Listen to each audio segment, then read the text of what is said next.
Hello, I'm Laura, a woman in my 30s. I've been through divorce and have no children. The reason for my divorce was how my ex-husband dealt with his sister-in-law's family. I'm sharing my story here to express my frustrations and to keep striving towards my dreams.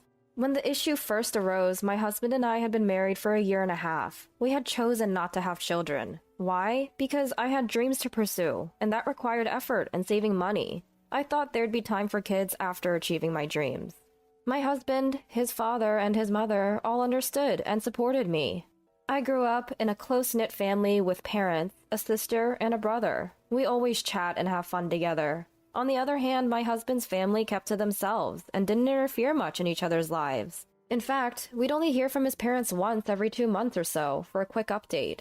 When we were dating, he respected my dreams and liked that I was family-oriented. Since his family seemed hands-off, I thought we'd manage well after marriage. But after we got married, my husband began inviting his sister and her kids over constantly. And then one day, my husband David said this: "My sister has 3 boys and it's tough for her. Help her out. Pick up the kids from preschool, make meals, and even give more gifts." Now, if his sister, a housewife, was busy, I could have understood. But her kids were a handful, and I simply didn't have the time since I also work. When I refused, my husband got angry out of nowhere.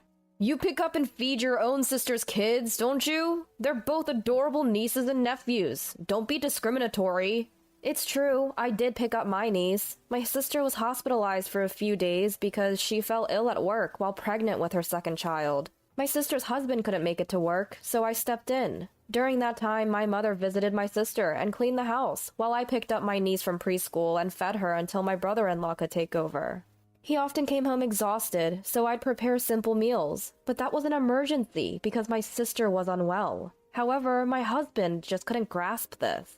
Honestly, I wasn't keen on my sister-in-law's kids, but I've never treated them differently from my niece during birthdays or Christmas. "You took care of your niece, but you won't take care of your nephew?" Taking care of my niece was different. She's my relative. Maybe you should handle your own sister's kid, especially since you're the one who wants to take this on. "But I work late. Picking up the kid from preschool is out of the question, and let's not even talk about my cooking skills." Having my sister-in-law's kids over was always a handful. My husband couldn't manage them all on his own. It was just too much. They'd run around, grab handfuls of cake, and fights would break out in a snap. Whenever I cooked, they'd complain it was gross and uneatable. Initially, we'd consult with my sister-in-law and her husband about gifts for the kids, buying them secretly. But at one point, she just asked for cash instead. Assuming she had her reasons, we went along, setting a certain amount to give her each time. Turns out, she was pocketing the money, and the kids started calling us stingy. I felt it was bold of her to take the money and still ask for more gifts. I didn't like these kids, who were neither polite nor careful with our things. And the fact that I was expected to be the primary caregiver was frustrating. You offered to help on your own, so you should take care of it alone. If you were helping with my niece, I would have helped with my nephew. But you never did, right? If you can't handle it, you shouldn't offer. And at the very least, you should consult me. Why are you so against taking care of them? Well, your nephew is a lot more destructive, okay? I don't want any more of my things ruined. It's different when it's a single niece versus 3 siblings close in age. Our discussion was going nowhere. We needed to cool off, and for my husband to understand my point of view. I packed up and went back to my parents' home. Divorce wasn't on my mind at that point. I was hoping for reconciliation if he could understand where I was coming from. Maybe it's wrong to favor my own blood-related niece, but back when my sister was pregnant with her, I was still single and living at home. She would come by and I'd get to feel her growing belly. I was genuinely happy for her, and I felt different about my nephew. Still, blood shouldn't be the only factor. I tried to treat them equally, but I could no longer tolerate my sister-in-law's audacity and my nephew's demanding nature. When I left, I sent an email suggesting we both take some time to cool off. But it seemed like my husband wasn't fully grasping the situation. Why are you making such a big deal out of this? My sister-in-law is not ill or anything, so why do I have to take over her responsibilities? I was not fond of my husband's attitude of assuming I'd naturally take over. I didn't reply to the email, but just kept a record of it. I visited my parents' house after a long time and went out for a meal with my parents and my college-aged brother, Daniel. I told them about what had happened and said I might get a divorce. They were understanding. Divorce doesn't affect your dreams, and experiencing it once might not be a bad thing. Why don't you stay here for a while and focus on your goals? I don't appreciate the entitlement from him, so why not divorce? Taking my father's advice, I decided to focus on achieving my dreams while staying at my parents' house. A few days later, another email came from my husband. If you don't come home, your precious music box might get destroyed when my sisters visit tomorrow. I had already taken all the stuff I bought myself, as well as gifts from parents, friends, and siblings. He didn't seem to realize that. The only thing left at home is what you gave me.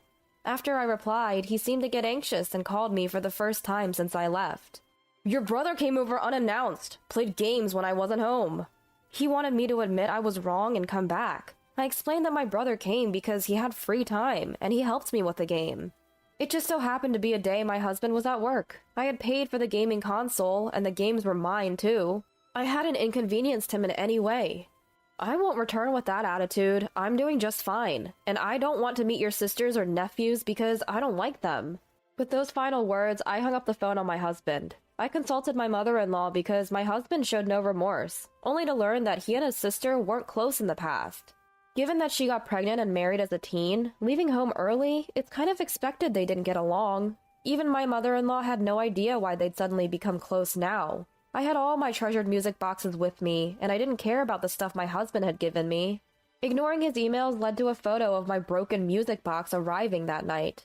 I have all my important things with me. I'm not attached to anything you gave me, I replied. Days passed with no further development.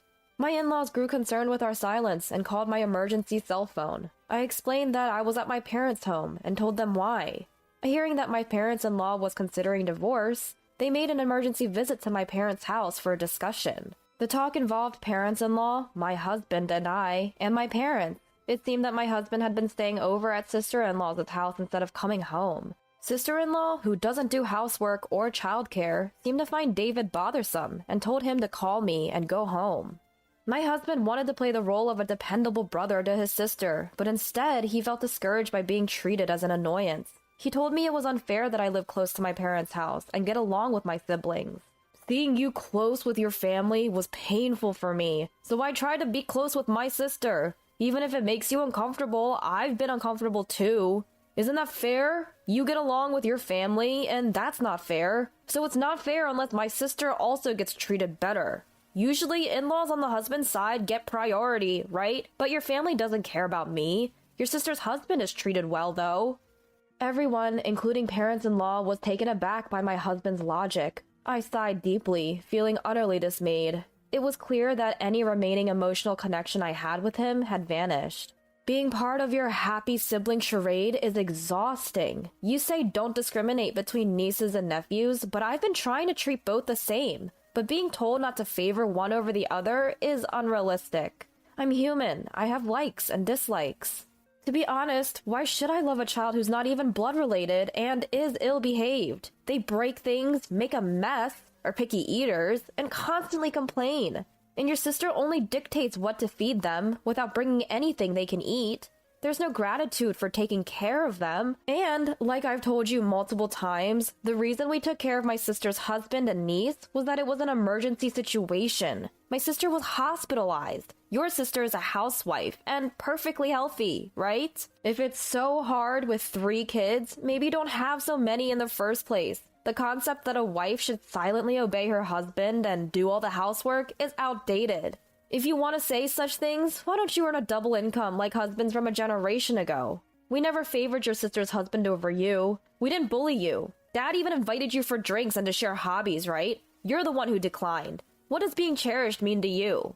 There's a reason we treat you and your sister's husband differently. You know that. We've known him longer, and he was already like family before they got married. Remember I told you about when Dad got sick while I was in college? Your sister's husband was the one who stepped up and supported him. You never have a drink with Dad as an adult. You don't put any effort into family gatherings, always running away. It's okay if you're not comfortable with it. Running away is an option, but don't hold grudges for avoiding things you don't want to do. Is that what being cherished means to you? Is it that you have to be number one in everything? How old are you? It's unbecoming for an adult. Wanting a family that only serves your interests is unrealistic. You're just a child trying to create a world that's convenient for you under the pretense of equality. Also, about that music box, I can't trust someone who uses things to make threats.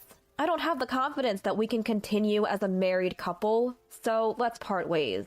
That's when my husband finally realized I was serious about divorce and started making bizarre threats. I looked down on him coldly, thinking that he might still have a chance if he apologized and admitted his mistakes. If you leave me, you'll be unhappy. I have a feeling. I'd rather not spend a lifetime with your feelings. I'd be happier without you.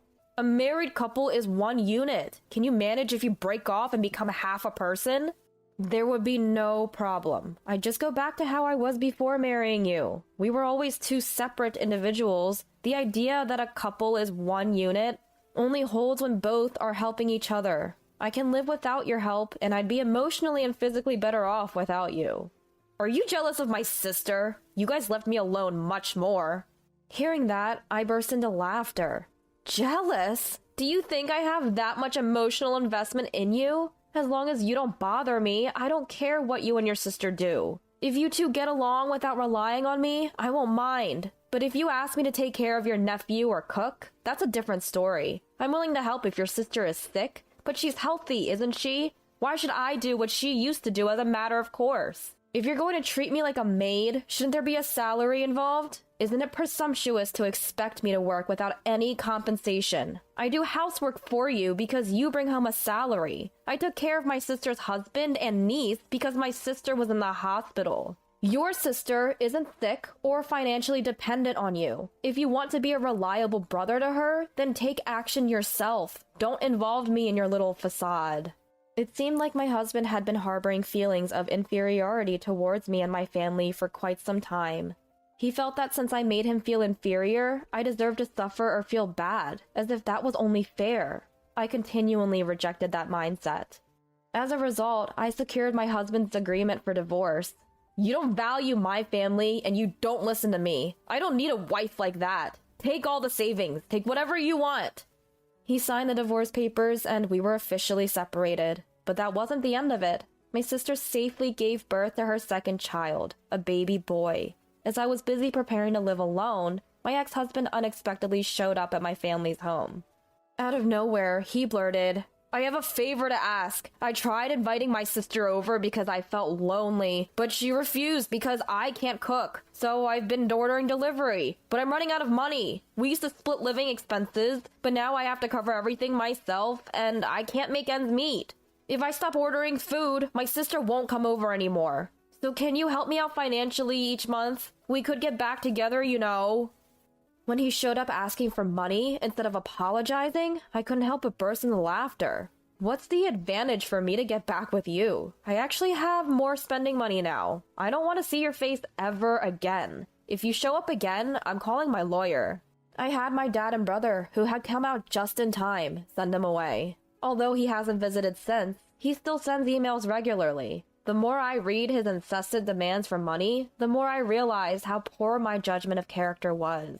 I've been ignoring his emails, and eventually they stopped coming. Rumor has it he's drowning in debt and has gone on the run. I can't say for sure if that's true, but it seems he's definitely struggling financially. I have no lingering feelings for him, so as long as it doesn't ruin my peace of mind, that's fine by me. Right now, I'm living fulfilling days, playing with my family and chasing my dreams while working. Seeing my sister and her husband, it's clear that marriage can bring happiness, but I think there's also value in pursuing happiness that isn't tied to marriage. I might meet someone and remarry someday, or I might continue to chase my dreams and spend my days with my family. Either way, I want to live my life my way, seeking the kind of happiness that suits me, instead of conforming to society's general definition of happiness. I want chocolate cake now. Go buy it for me. Lying in bed, feeling terrible, my crazy mother-in-law, Grace, demanded that I get her a cake right away. I finally lost it with this woman, who was making a racket above my head. Would you just shut up? Listen, I've got a month left to live. Go get your own damn cake, you idiot. My name is Olivia, and I'm 28 years old. I met my husband David through a friend, and we got married after dating for 3 years.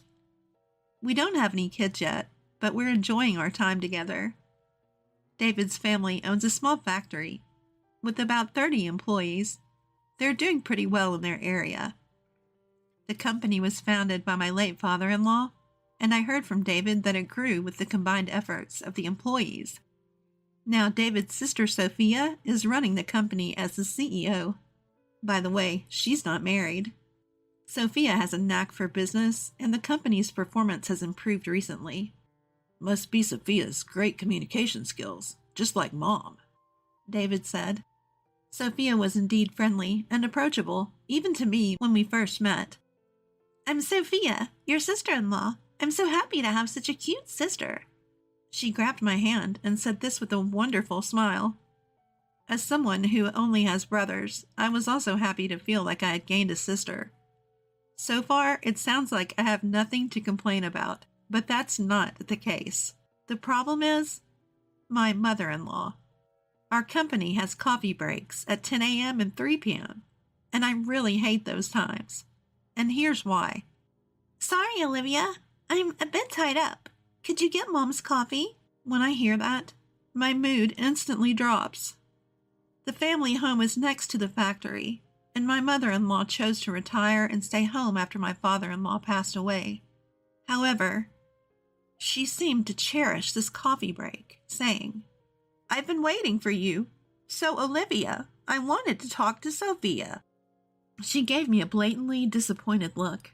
Naturally, she wasn't in a good mood, and as she was about to leave with a wry smile, she said, Hey, I have something to say to you, so sit here. And then she complains to me until the break is over. So, you've been married for 3 years and still no kids. What can I do? Having kids isn't something you can control. And if I stay quiet, she gets even more irritated. Why such a gloomy face? I wonder why David chose someone like you. Plus, given your parents, who knows how long you'll live? The sooner the better. She said that with a sigh. Hearing her say that, especially about my parents, really gets me down. And there's a reason for that. When David and I decided to get married and went to meet his family, this happened. What? You don't have parents? My mother-in-law looked shocked when I told her. Of course, it's not like I never had parents. My mom passed away from cancer when I was 10, and my dad died of a heart attack 10 years later when I was 20. My memories of my mom are vague, but my dad raised my brother and me all by himself. I deeply regret that he passed away before I could repay his kindness. When people hear about my situation, they usually look at me with pity and say, You must have had a hard time. But my mother-in-law was different. So, you might not live long either, huh? She actually said that. While I was stunned by her response, What a rude thing to say. How insensitive. My husband David said. Despite that, my mother-in-law kept grumbling, insisting it was an important issue. Should I reconsider this marriage? Just as I was thinking that, Sophia, who had been quiet until then, slammed her hand on the table and said, What are you talking about? Said so quietly, everyone in the room froze. Then my mother-in-law said, Right, Sophia, you agree with me, don't you? That's what she said. Sophia coldly responded, What? I told Mom, David chose Olivia himself, and she's wonderful. Why can't you support that? That's what she told my mother-in-law, with cold eyes. This seemed to shock my mother-in-law, who adores her daughter. From then on, she stopped making snide comments, except when we were alone. Even during the twice-daily coffee breaks, she looked disappointed when I brought her coffee instead of Sophia. David and I rented a room near his family home, so the only time I had to endure her complaints was during those 10-minute coffee breaks. I'm so glad we don't live together. But my peace was suddenly shattered. That year, a record-breaking hurricane brought a lot of misfortune my way. Olivia, hurry! Something terrible has happened. I'd never heard David sound so panicked. I rushed to the living room to find it in complete disarray. What is this? Our ceiling was leaking terribly due to the hurricane. It wasn't just our room. The owner contacted us to say it was the same in other rooms. It seemed impossible to repair while living there, so we had to find temporary housing. Sophia cheerfully suggested, "Why are you worrying? Just live with us. Your commute will be 30 seconds. Sophia said that with an innocent look on her face. So, we ended up staying with David's family for a while. "Welcome home, David. The leak must have been tough, but Mom is happy we can live together again." My mother-in-law greeted us cheerfully, but David mostly ignored her, like a teenager in a rebellious phase. And finally she said, "Oh, Olivia, you're here too. I didn't notice because you're so quiet. Smile more." Frustrated, my husband made a face, and all I could do was force a smile, knowing we'd be staying there for a while. After moving in together, I witnessed something quite peculiar. The first time I saw it was during dinner on our first night living together. Wanting to show my gratitude, I cooked dinner: bread, soup, and steak. It wasn't a glamorous menu, but my mother-in-law and sister-in-law said it was delicious and ate it all. I remember feeling genuinely relieved. After a while, my mother-in-law suddenly got up and brought a container from the fridge.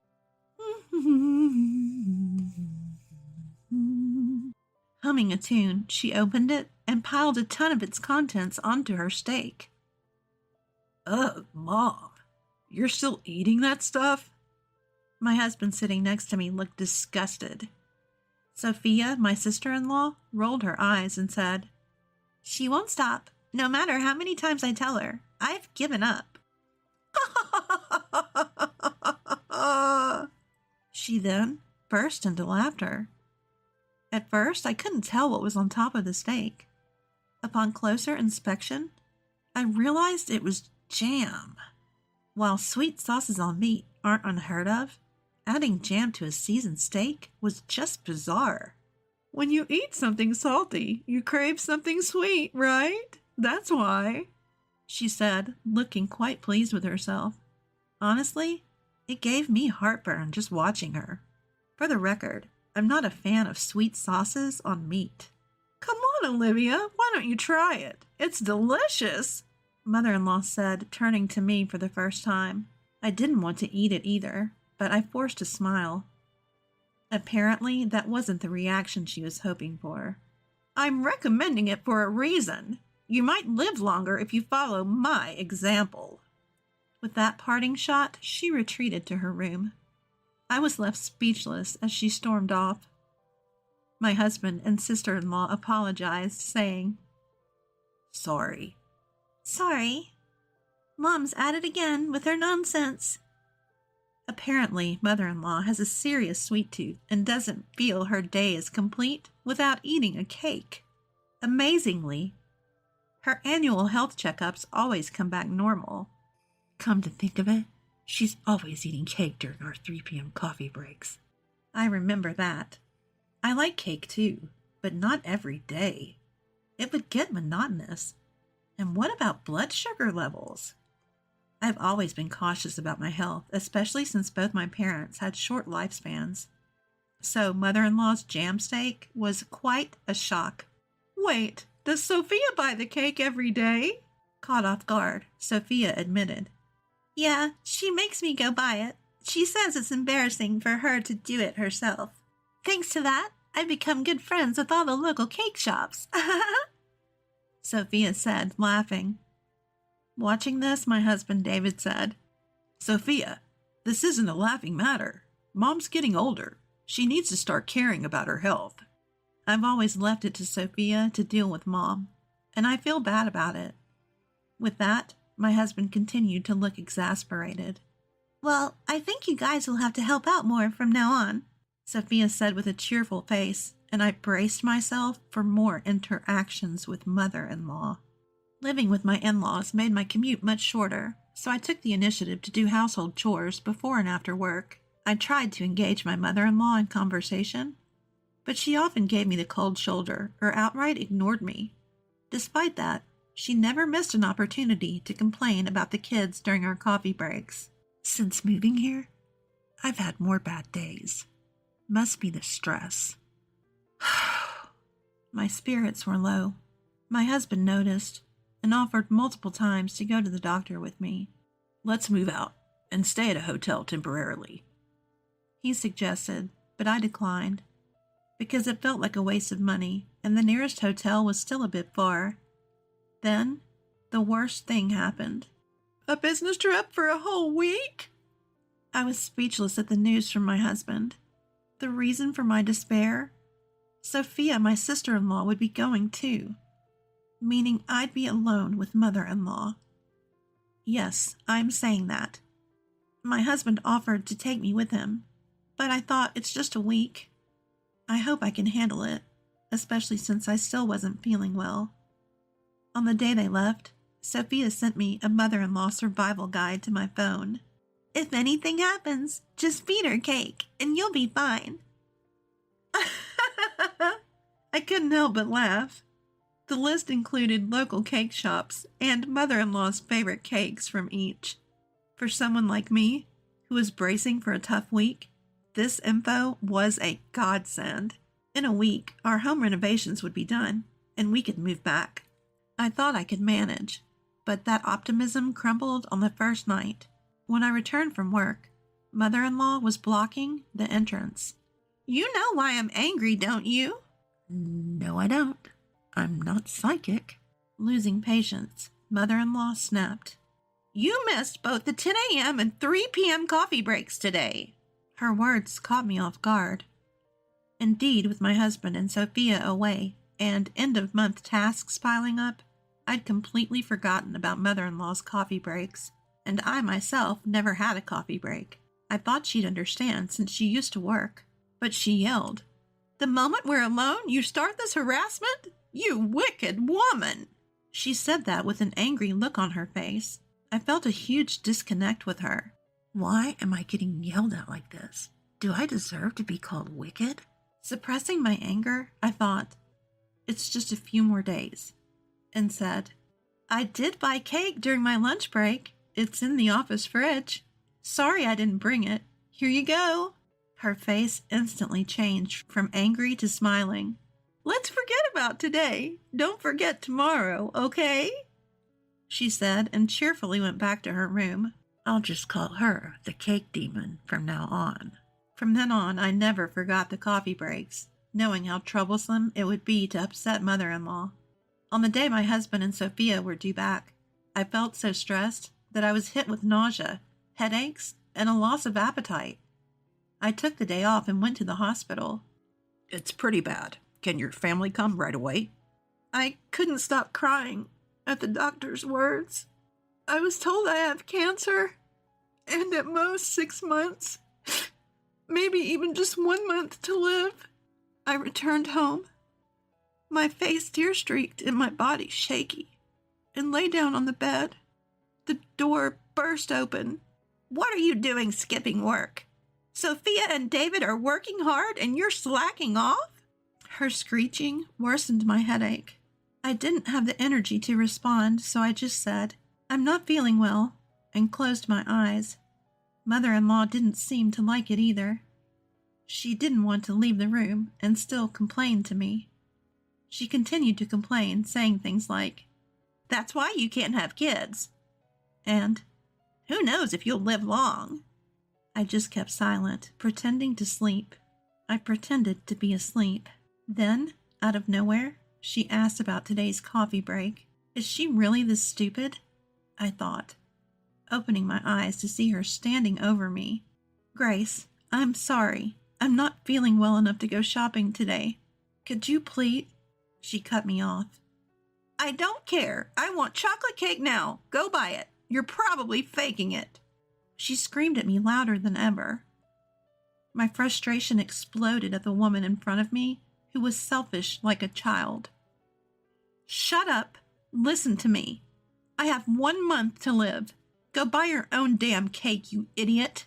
What? My words seemed to stun my mother-in-law, who looked at me with wide eyes.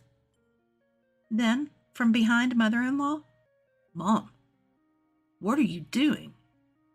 And Olivia, What do you mean by 1 more month? My husband, with a pale face, and my sister-in-law, who looked equally concerned, were standing there. Weren't you coming back tomorrow? Ignoring the visibly shaken mother-in-law, my husband came to my side. I felt so relieved by his actions that I burst into tears.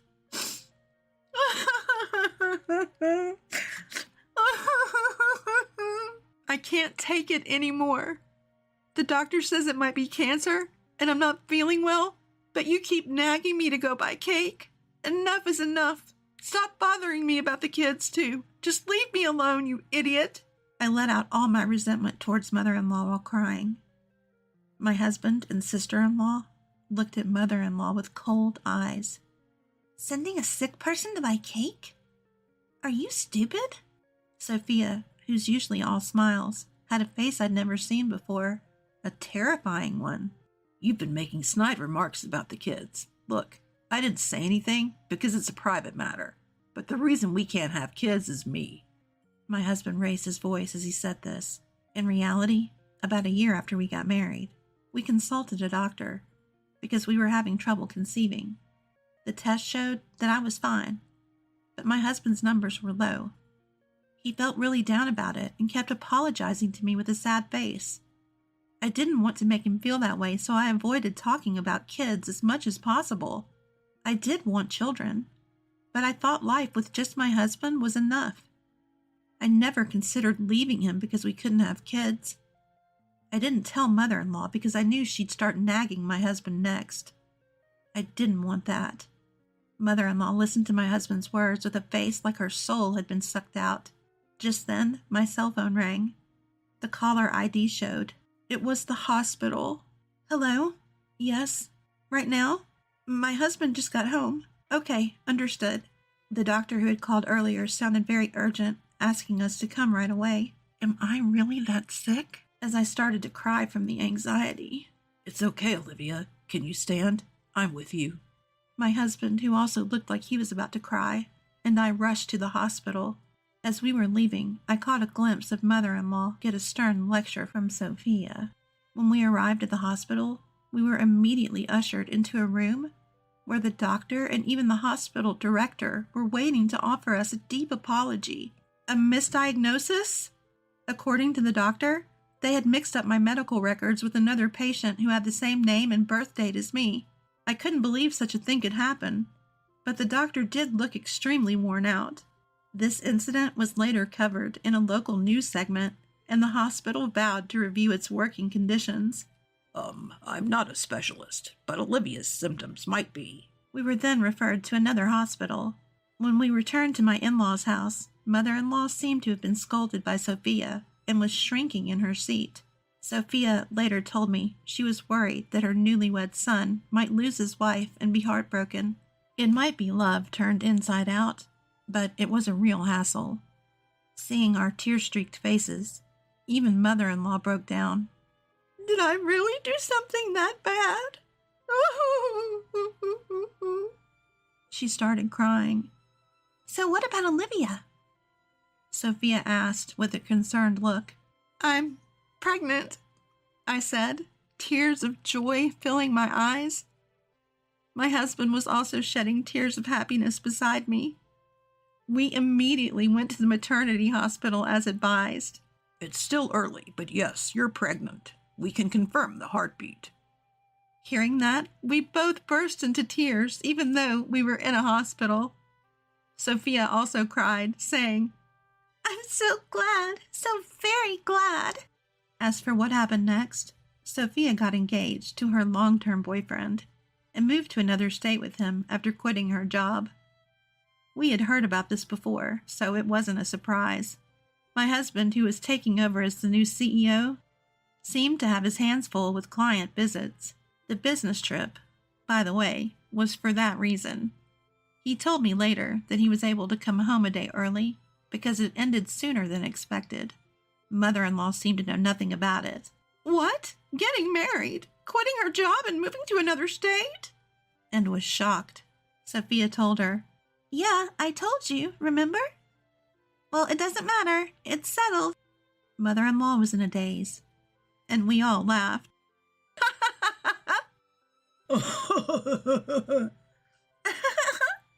We returned home to find our leaky roof repaired and our room looking brand new. We cheered in delight. Things remained awkward with mother-in-law. My husband was angrier than I was and said he never wanted to see her again. But mother-in-law started showing up occasionally during our coffee breaks, holding not cake, but small snacks like biscuits.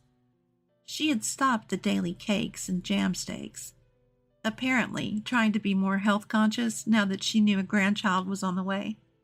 Employees who had worked there since my father-in-law was CEO seemed happy to see mother-in-law, so I realized she wasn't inherently a bad person. Our conversations gradually increased, and she stopped complaining. When our daughter Emma was born, mother-in-law transformed. She started doing things like buying diapers and leaving side dishes for dinner, saying, "Feel free to eat. You're always working so hard." Even when she knew I was home, she'd send a message and leave without ringing the doorbell. The side dishes were in a cooler, and I appreciated her thoughtfulness. I felt I could get along with this version of mother-in-law. What really convinced me was when Emma was born. Mother-in-law took my hand and said, "Thank you, Olivia. Really, thank you." Seeing her tears, I knew she was sincere. Sophia also seems to be doing well and recently announced her pregnancy. It seems like it won't be long before we all gather at the in-laws' house for a friendly meal. Family trips are more enjoyable without the daughter-in-law. She's just in the way. From the window of the speeding car, my mother-in-law looked down on me with a mocking smile. It all started on the first day of a family vacation with my husband's family. On the way to a luxury hotel, we stopped at a highway gas station, and suddenly I was left behind all alone. I was completely lost and stood frozen on the spot, a moment I'll never forget. My name is Susan. I'm 30 years old, and I focus on housework, not working outside the home. My husband, Thomas, is a management consultant and often away from home. Since I spend a lot of time alone and my husband has been covering all of mother-in-law's living expenses since my father-in-law passed away, we decided to live with her in our home. Mother-in-law was thrilled that her only son was moving back home, but she seemed displeased that I, his wife, was coming along. I'm not glamorous and I have no interest in designer brands. I do a lot of water-related chores, so even with care, my hands get rough and I choose clothes that are easy to move in. To mother-in-law, I seemed like an embarrassing daughter-in-law to show others. Mother-in-law, Linda, has always been a show-off, obsessed with appearance and brands. She's long since spent her grandfather's inheritance and her savings, but she has no intention of changing her luxurious lifestyle, always begging my husband for more. My husband always firmly refused, saying, "I'm giving you living expenses, not money for luxuries." But mother-in-law never gave up, always causing trouble. Furthermore, my sister-in-law and her husband live nearby. Sister-in-law, Jessica, has the same character as her mother, always making snide remarks like, "Thomas could do better than a plain woman like you." She comes to our house every day, demanding meals, baths, and drinks, but never contributes money or helps with chores. "You're Thomas's wife, so it's only natural that you do all the housework. You're not good-looking, so at least keep the house clean. Thomas is too kind. Susan has always been poor and doesn't understand anything about brands, right?" Yet mother-in-law would tell my husband, "I do all the housework myself." And sister-in-law would claim, "We're good friends." I've been working in customer service, so I've been using that experience to avoid major conflicts with mother-in-law and sister-in-law for the past few years. But my husband noticed everything, from me doing all the housework to sister-in-law's terrible attitude, but he didn't confront them directly because I asked him not to. I wanted to avoid a complete breakdown with my husband's family, no matter what they did to me. My husband respected my feelings. "But you don't have to push yourself too hard. I'm okay with cutting ties and living separately." "Thank you, but I want to try a little harder." so I'm thinking of planning a family trip to improve our relationship. What do you think? That sounds good. I can take time off next month, so let's all go on this year's trip. Since we were dating, my husband and I have been traveling regularly. Even after moving in with my mother-in-law, my husband and I enjoy occasional trips just for the two of us. But once mother-in-law and my sister-in-law realized we were staying at luxury and famous hotels, they insisted on coming along. You two are so heartless, going on luxurious trips without us. From now on, take us with you and make sure it's extravagant. Because they were so persistent, I told them that this time we had booked a luxurious hotel for the whole family, including sister-in-law's husband. Mother-in-law and sister-in-law were thrilled. But just before the trip, my husband's work made it impossible for him to join us. I thought about postponing the trip, but mother-in-law had already bragged to the neighbors about the souvenirs, so she insisted we couldn't change the plans now. Reluctantly, I agreed to go with the four of us, excluding my husband. On the day, I put mother-in-law and sister-in-law's luggage in the trunk, and since there was no room left, I carried my travel bag inside the car. Throughout the drive, mother-in-law and sister-in-law kept making snide remarks from the back seat. Feeling fed up, I glanced at the empty passenger seat where only my travel bag sat, and I began to feel a little uneasy without my husband. Even as I drove onto the highway, mother-in-law's complaints never stopped. You're driving so slowly. Are you just careless because Thomas isn't here? Really? There was an accident today, so... You're just good at making excuses. You must have deceived Thomas the same way. I didn't deceive anyone. If only slow Susan weren't here, this trip would be more fun. Right, Mom? Yes, indeed. Eventually, as we were about to arrive at yet another gas station, sister-in-law surprisingly suggested, "Let my husband drive the rest of the way. You must be tired, Susan." Having been forced to prepare mother-in-law's luggage and clean the house before our early departure, I was exhausted and agreed. "Susan, could you buy drinks for everyone?" As I got out of the car to switch drivers, mother-in-law gave me a friendly smile, unlike her usual self. Sure, that's fine. Mother-in-law and sister-in-law were unusually kind. Maybe they want to improve our relationship just like I do. That's good. I felt relieved and was about to walk away from the car when suddenly the engine started. And mother-in-law threw my luggage out of the car. Then mother-in-law yelled at me with a big smile. "Family trips are more enjoyable without the daughter-in-law. You're just in the way." I stood there, watching the car drive away, leaving me and my travel bag behind. I was completely lost and stood still for a moment. I will never forget the words mother-in-law said to me at that moment. Finally, I realized that no matter how much I did for mother-in-law and sister-in-law, it was all in vain. Reaching for my travel bag left in the parking space, my vision suddenly blurred. Surprised, I ran to the restroom, covering my eyes with a hand towel, and tears began to flow uncontrollably. I don't remember how long I was there, but I noticed a call on my mobile phone and checked the message. It was from my husband, who had finished work early, expressing concern about the trip with mother-in-law and the others. While I was reading the message, my husband called. "Thomas, I'm alone at a highway gas station right now." "What? What happened?" Hearing his voice, I couldn't help but cry again. He patiently listened to my explanation without rushing me. "I'm really sorry that Mom and the others did this to you. I'll come pick you up right away." "I'm sorry this happened." "Why are you apologizing, Susan?" "Because I wanted to get along with your precious family, and I couldn't." "I want you to tell me how you really feel.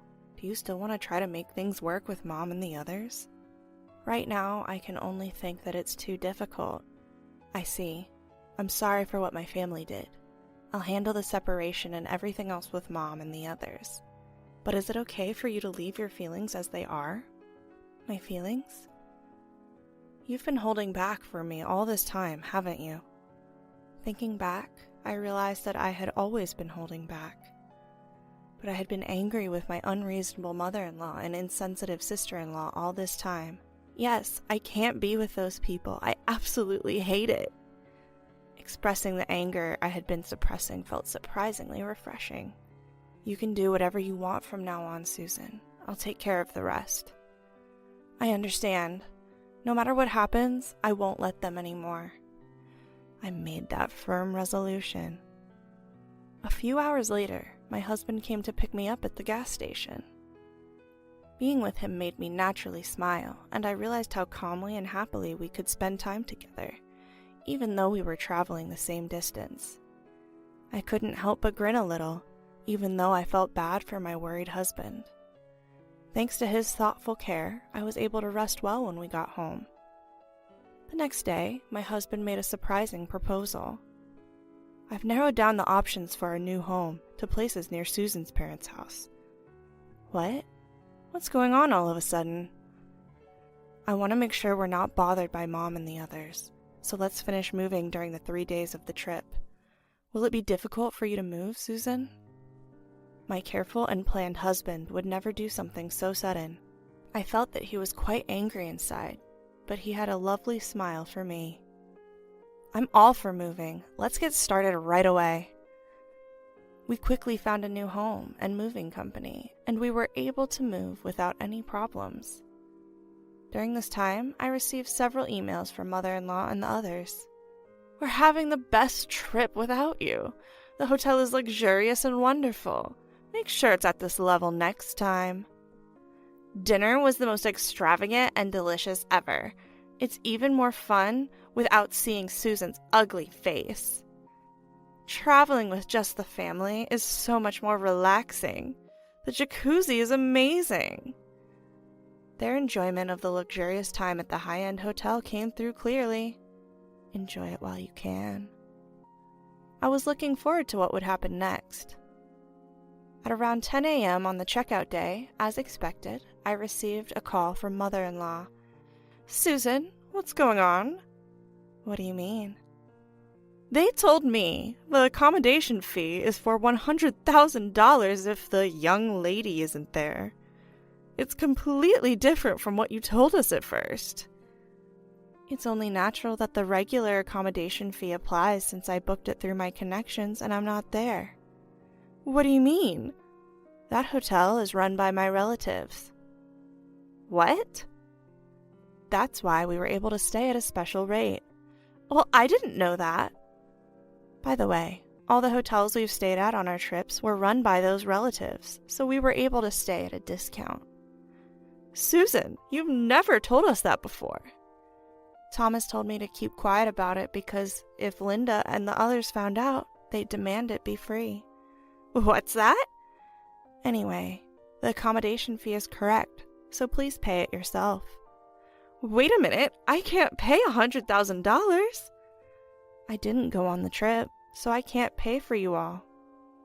Don't say that, do something, we're family, right? You said the wife of your son isn't family, didn't you? You all enjoyed yourselves as a family, so please pay as a family. Goodbye. I ignored mother-in-law, who was still yelling on the other end of the phone, and hung up, feeling refreshed. In the end, mother-in-law and the others borrowed money from a shady source to pay for the accommodation or something like that. Furthermore, when they returned home, they couldn't get living expenses from my husband or me since we had moved, and they ended up fighting and parting ways with sister-in-law's family. Sister-in-law's family also deteriorated their relationship and divorced.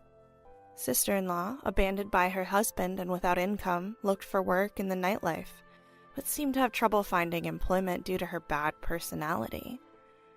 With no one left to rely on, mother-in-law even went to my husband's company to seek help. At that time, mother-in-law looked older than her age, with hollow eyes, a haggard face, and dirty clothes. Even when she was crying and begging in the company lobby to live with us, my husband firmly declared a break in relations. After that, mother-in-law ended up working exhaustively at a terrible live-in job. Several years have passed, and now we have a lovely child and are living very happily. We are planning to stay at that luxury hotel we couldn't go to before, just the three of us, as a family. The hotel owner's relative invited us because they want to meet our child. We are looking forward to it very much. My name is Emmeline. I'm a 34-year-old stay-at-home mom. I live with my same-age husband, Reynolds, and our second-grade daughter, Wendy. After my father-in-law passed away due to illness a few years ago, we moved to a house near my mother-in-law's place, fearing she would be lonely on her own. It was my husband's idea, and since my parents lived nearby as well, it seemed convenient for visiting both families. I have two major concerns in my life. The first is my husband's constant affairs. Reynolds struggles to say no when women flirt with him, and he is easily distracted by new attractions. There were signs of this even when we were dating, but he had vowed to be faithful to me when he proposed. Perhaps it was my fault for choosing him, but I trusted him at that time. Nevertheless, he remained unchanged even after our marriage. Most of his infidelity was indirect, like exchanging messages, but we once nearly divorced due to his reckless behavior. During this crisis, Reynolds seemed genuinely remorseful. Considering my remaining feelings for him and our young daughter, I chose to rebuild our relationship rather than divorce. Still, whenever I see him glued to his phone, I can't help but suspect he is in contact with someone else. The second concern is the presence of my mother-in-law in the neighborhood. Since we moved here, she visits our home without notice whenever she has free time, nagging me relentlessly before she leaves. Initially, I figured she was lonely and tried to be understanding, but her behavior has escalated over time. By the time I realized how unreasonable she was, it was too late to do much about it. She would ruin the food I was preparing, criticize everything even down to the contents of my garbage bags, and generally do whatever she wanted. When I complained, Reynolds would just shrug it off with a silly grin. What's worse, mother-in-law always intervenes in our fights. Apparently, Reynolds would often complain to her, getting her on his side. When we argued about his infidelity in the past, she would side with him, saying, "No wonder he doesn't want to come home to a nagging wife like you." I was utterly shocked. Whenever mother-in-law attacks me, she always adds, "If only you had given birth to a boy." It's an outdated view that doesn't fit in today's world. I mean, how is that relevant right now? Every time she says that, I retort in my mind. After all, we're an ordinary family, and it's not like we're a prestigious family needing a male heir. I have to deal with my cheating, mother-obsessed husband and my mother-in-law who loves both her son and bullying her daughter-in-law. In this daily life filled with problems about the two of them, my daughter's smile is my only hope. I have thought about divorce numerous times, but as I'm currently unemployed and a full-time housewife, I worry about financial stability. Thinking about my growing daughter, I don't want to make her life harder. More importantly, I couldn't bear to take away her beloved father, so I have been unable to make the decision to divorce. One day, my daughter showed me a portrait she drew of me at school. In the picture, I was holding her hand and smiling. She's gotten quite good at drawing, I noticed. I smiled, feeling proud of my daughter's progress. Because of her, I can still keep going, as I stroked her head, saying, "Thank you." She grinned shyly. Then, on another regular day, while I was doing housework after seeing my husband and daughter off to work and school, my mother-in-law called. She had something for me and wanted me to come over to her house immediately. The call was demanding that I come to my mother-in-law's house immediately because she needed something. "Why don't you get what you need as you usually do, Mom?" By this point, I had developed some resistance to my mother-in-law's unreasonable demands and could retort back if she threw a word or two my way. "Well, summoning an old woman like me, what a cold-hearted daughter-in-law you are." As expected, my mother-in-law raised her voice very dramatically. I let out a sigh. Looking out the window, the outside was gloomy and dark. It looked like it was about to rain any moment. All right, I'll head over there in a bit." Saying that nonchalantly, I ended the call. I wasn't sure what she needed, but I could easily imagine that it was some minor chore, like always, a burnt-out light bulb, a bathtub that needed cleaning. I sped up the folding of the laundry, changed into something more comfortable, and headed over to my mother-in-law's place. Upon arrival, I was greeted by my mother-in-law. Took you long enough. However, she seemed unusually cheerful. Mom, do you have guests over? I tilted my head as I saw a pair of leather shoes and pumps neatly arranged at the entrance. Yes, there's someone I want you to meet. I was puzzled even more, but as I followed my mother-in-law into the living room, I found my husband who was supposed to be at work and an unfamiliar woman. Moreover, the woman had a noticeably large belly. Come on, have a seat. Prompted by my mother-in-law, I sat down. I thought you were at work? Bypassing the woman for the moment, my husband scratched his cheek awkwardly as I addressed him. I took a paid day off. I have something I need to talk to you about today, and I asked Mom for help. Is it about this lady? As I glanced at her, the woman was peeling an orange with a calm expression and munching on it. In contrast, my husband paled, trembled, and bowed his head deeply. I got her pregnant. She's due in 3 months, and she says she wants to keep the baby, so I want a divorce. When I saw the woman's belly, I had more or less guessed. I couldn't bring myself to tell you, and while I was procrastinating, her belly kept growing. Seeing that, my husband pathetically apologized and asked for a divorce. I let out a big sigh. Who was that apology for?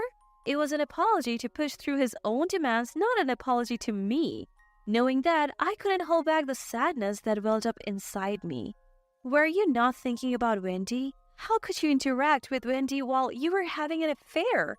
This was something I had said to my husband when we were in a terrible state due to his previous affair. But I told you to think about Wendy, not me. If you ever feel like having an affair again, didn't I? My husband adored our daughter. That's why I cried and told him that his affair would not only hurt me, but also our beloved daughter, but it seems it didn't deter him at all. This isn't an affair, it's real love. A gentle voice interrupted the conversation between my husband and me. The woman he cheated with was looking at us with a calm smile. Reynolds always told me that he loved me more than his wife and daughter. That's why I could get pregnant with a boy that his mother desired as a symbol of our love. Saying that, she smiled. And while saying right, she stroked her belly. Her audacity was so outrageous that I was more flabbergasted than angry.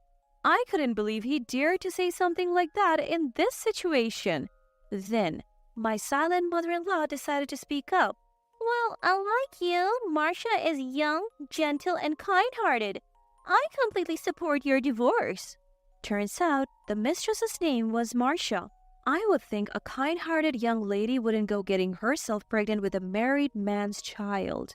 I muttered this under my breath, and my mother-in-law glared at me in irritation. Enough out of you. You're done here. You only give birth to girls, so just get divorced and leave quickly. My mother-in-law, shooing me away with a wave of her hand, shouted at me. My husband wouldn't meet my eyes, and Marcia stroked her pregnant belly with a victorious grin. I understand about the divorce. I will take care of Wendy. I felt as if I was being driven out, and I ran out of my in-laws' house. As expected, it had started to rain outside. I had brought an umbrella when I came, but I had left it at the entrance of my in-laws' house. That was my favorite one too. But at this point, I didn't care about such things. I let out a dry laugh and began my walk home in the rain. The divorce proceeded uneventfully, and before I knew it, 3 months had passed. My ex-husband was reluctant to part with our daughter, but he seemed to understand the gravity of his actions, and in the end agreed to my demands for alimony and child support. He seems to have prepared the alimony by selling the condo we lived in. I was mentally and physically exhausted, but thanks to the lawyer my dad introduced me, the process was quicker than I had anticipated. My main concern was my daughter, but she continued to smile at me even after the divorce. I knew she was trying to put on a brave face for me. We were staying at my parents' house for now, and she was still going to the same school, but depending on where we would live and my job, we might have to consider switching schools. My daughter seemed to understand this, but I knew she felt differently inside. There is nothing more heartbreaking than seeing your child suffer because of a parent's selfish actions. I spent my days looking for a new home and a job within my daughter's school district, trying my best to keep her from feeling lonely. That's when I received a call from my ex-husband. I had left him my contact information in case of issues regarding child support. Depending on the matter, I was planning to hang up on him, but I answered the call. As soon as I picked up, he started panicking. The color of our baby's eyes. I was taken aback by the abruptness of his statement. We agreed you wouldn't contact me unless it's about child support or something necessary. I tried to reply calmly. That's not the point. I've been deceived. I could have ignored him and hung up, but I was curious about what he was talking about, so I decided to listen. The baby that was born has black eyes and black hair too. To make a long story short, Marcia had apparently given birth recently, but it seemed that the baby's lineage was definitely not American. By the way, it seemed that the baby was indeed a boy. I had heard that he had married Marcia immediately after our divorce, and I had to restrain myself from laughing. Marcia was seeing multiple men besides me. One of them was apparently Japanese. I can't believe it. My ex-husband was expressing his anger as if he were the victim. Continuing, he vented out his frustrations. This is a scam. When I threatened to sue, they said they picked me because I seem to have the most money. Can you believe it? It's too much. Neither my ex-husband, his mother, nor the woman who gave birth herself probably ever imagined it would come to this. But ultimately, it's karma. So I have no sympathy. What, you're saying this? At my words, my ex-husband is clearly taken aback, and I can't help but smirk. Did this man think I was going to console him? Well, cheaters don't belong together, don't they? What does it matter if their eyes are black? It's undoubtedly the boy your dear mother wished for. At my words, my ex-husband is visibly shaken. But I'm planning to break up with Marcia. I was hoping we could get back together. I hold my head in my hands as my ex-husband stammers out a request for a remarriage. Mom also thinks it would be a good idea. At this unwarranted addition, my anger explodes. I hope you live happily with your wife, who is just like your dear mother and your cute black-haired, black-eyed baby. By the way, it seems you have forgotten, but if the baby was delivered safely, I'll be claiming damages for the affair from Marcia. Be prepared for that. I spit out those words, hang up the phone, and promptly switch off my mobile. I originally intended to wait until Marcia gave birth to demand damages out of consideration for the baby. This call let me know the baby has been born, so it's a good time. But at the same time, I feel a growing sense of danger at my ex-husband's suggestion for reconciliation. Until now, I have been looking for a place to live and work in this area to prevent my daughter from having to switch schools. But I'm starting to think it might be better to move to a place out of their reach. That evening, I was having dinner with Mom and my daughter. Dad hasn't come home from work yet. My daughter is excited to watch anime together when Grandpa comes home. Even Mom is looking forward to it, saying, maybe Grandma should join in too. Our peaceful moment is abruptly interrupted by the sudden ringing of the intercom. Wondering who it could be at this hour, I peek at the screen to see my ex-husband and his mother. Wendy, stay with Grandma for a bit. I leave my daughter with Mom and open the front door, leaving the chain on. There is a loud click as the door opens forcefully. I'm glad I left the chain on. Just as I think this, I hear a clicking sound and see my ex-husband's mother peeking in. Behind her, my ex-husband stands with a downcast face. Ray's offering to take you back and you turned him down? Ray is my ex-husband. His mother has been calling him that since he was a child, it seems. You don't have a chance of getting remarried with a child. Don't you understand Ray's kindness? Mind your own business. You have a new daughter-in-law who gave birth to your long-awaited grandson with black hair and black eyes. Get along with her. At my words, mother-in-law's face turned red. If I knew she was that kind of woman, I would have put up with you. Pushing mother-in-law aside, my ex-husband now reaches out from the gap in the door. Emmeline, I truly regret what I did. I was deceived too. Let's build a happy family together this time. At the front door, my ex-husband rattled the doorknob, crying, pleading, while my irate ex-mother-in-law shouted at him. I was at a loss as to what to do in this bizarre situation, but then an unexpected person managed to silence them both. Dad, you guys always pick on Mom. I hate you. When I turned around, my daughter was standing there with tears in her eyes. Mom, running up from behind her, was trying to keep her away from the door. In Mom's hand was her smartphone. Your father and our lawyer are on their way over. It turned out she had been in touch with my dad and the lawyer who had helped me during the divorce. Wendy must have taken advantage of the chaos to come over to my place. I felt a little relieved at Mom's words. I was honestly scared of the intense energy the two were exuding, almost as if they would break in any moment. Wendy, why don't you wait over there with Grandma? But Wendy stubbornly shook her head. I'll protect Mommy. I hate Daddy and his friend, she declared, bursting into tears. I couldn't help but tear up at the sight and pulled her into my arms. My ex-mother-in-law and ex-husband just stood there dumbstruck. All of their prior aggression seemed to vanish, leaving their faces void of any life. Wendy's words had hit them hard. While all this was going on, Dad and the lawyer finally arrived, and to top it off, a police car showed up as well. It seems the neighbors had called the police. Reynolds, your daughter will never be with you again. If you truly regret what you have done, then you know what you should be doing, and it's not this. I spoke up after Dad standing before my ex-husband and mother-in-law. Please don't hurt Wendy anymore. I won't ever comply with your demands. I never want to be involved with you again. My words, followed by Dad's, seemed to hit them hard. They grimaced, nodded, and quietly got into the police car. The lawyer assured us, I'll take stricter measures to ensure this never happens again. He would be dealing with the compensation for Marcia, my ex-husband's mistress, among other things. I deeply bowed my head in gratitude for his forthcoming assistance. I later heard that my ex-husband ended up divorcing Marcia and suing her. Marcia had apparently turned to the Japanese father of her baby for help. While he had accepted the baby, it turns out he already had a family and his wife forced Marcia to leave. Now, Marcia faces demands for compensation not only from me and my ex-husband, but also from the wife of her baby's father. I can't help but worry about her future and hope for the best for her child. My ex-husband and ex-mother-in-law are now the talk of the neighborhood, leading a miserable life together.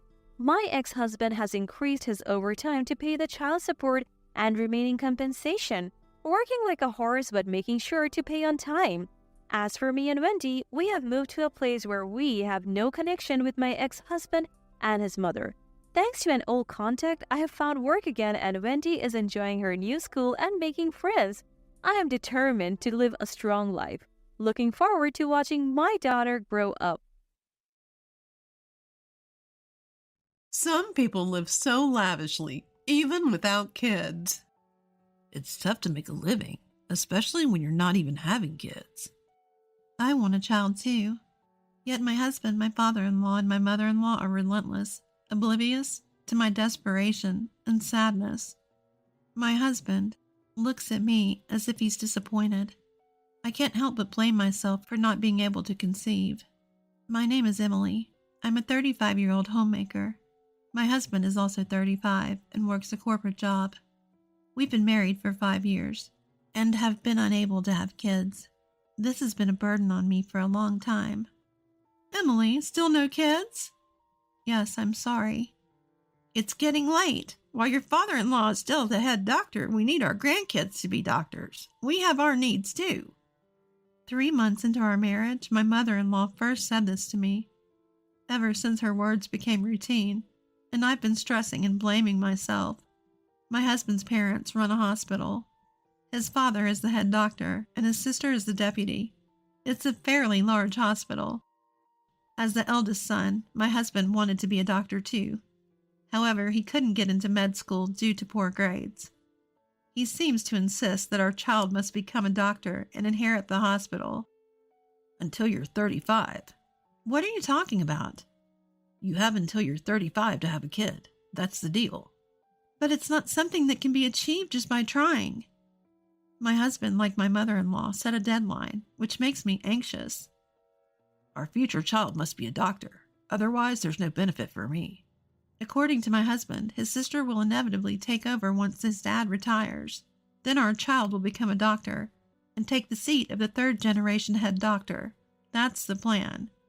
Truth is, his sister has a daughter in middle school who excels in studies and dreams of becoming a doctor like her mom.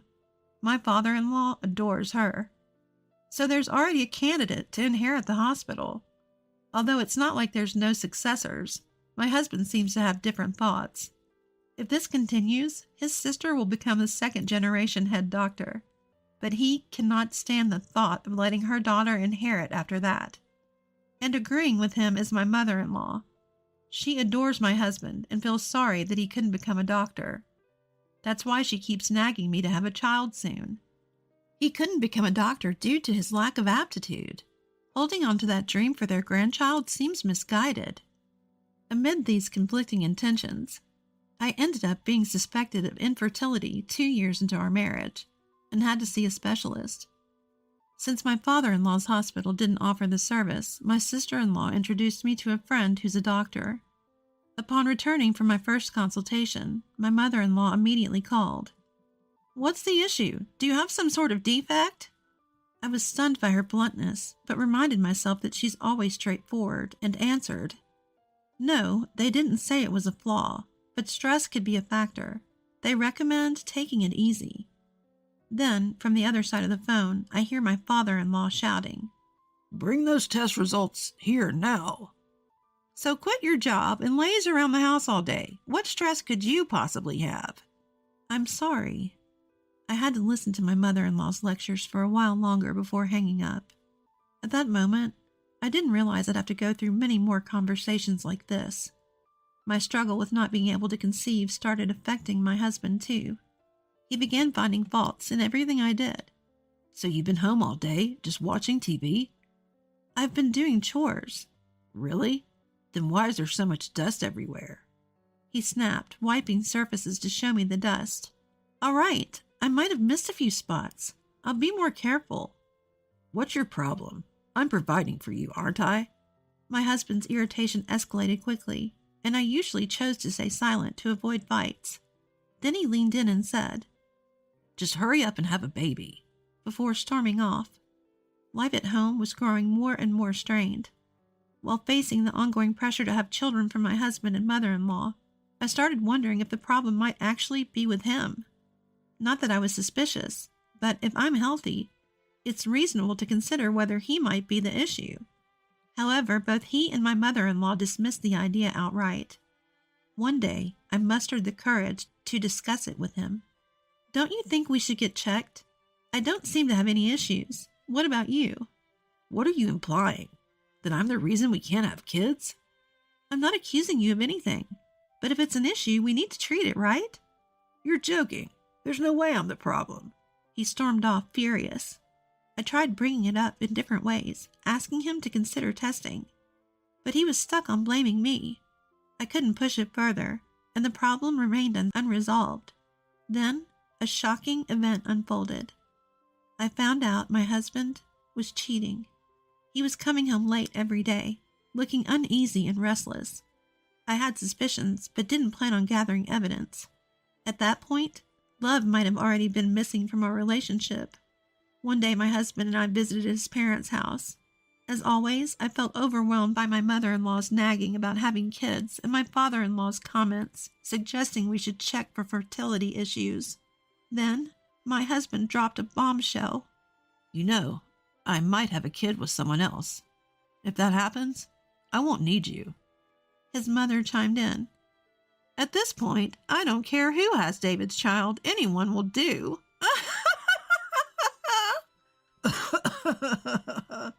They both laughed, uproariously. I felt my patience nearing its end.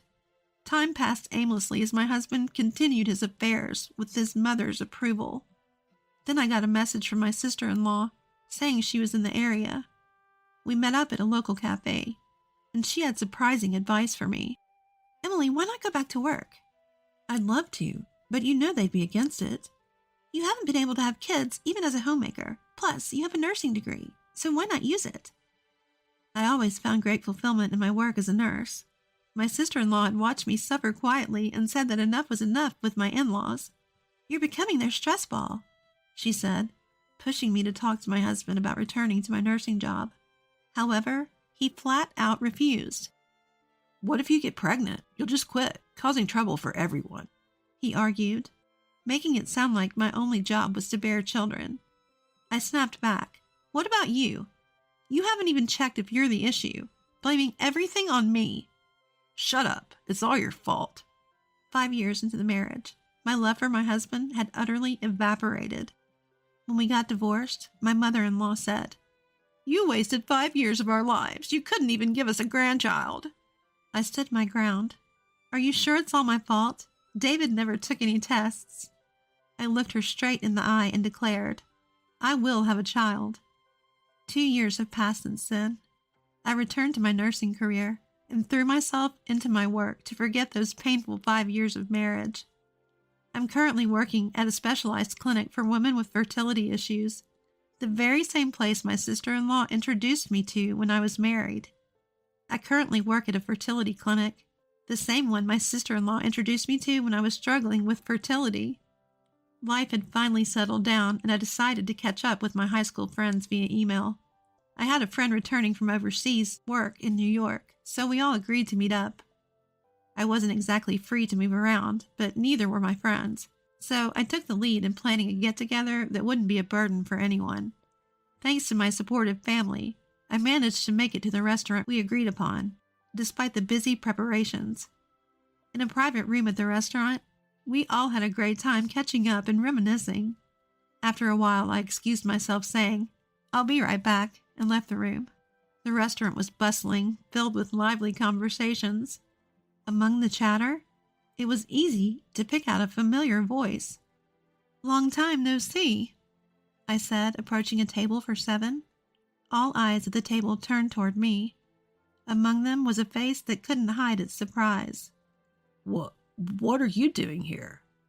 My ex-husband David looked at the twins I was holding, and his face turned to one of shock. His parents, sitting across from him, were equally shocked. Yes, I had remarried after divorcing David, and was now a mother of twins.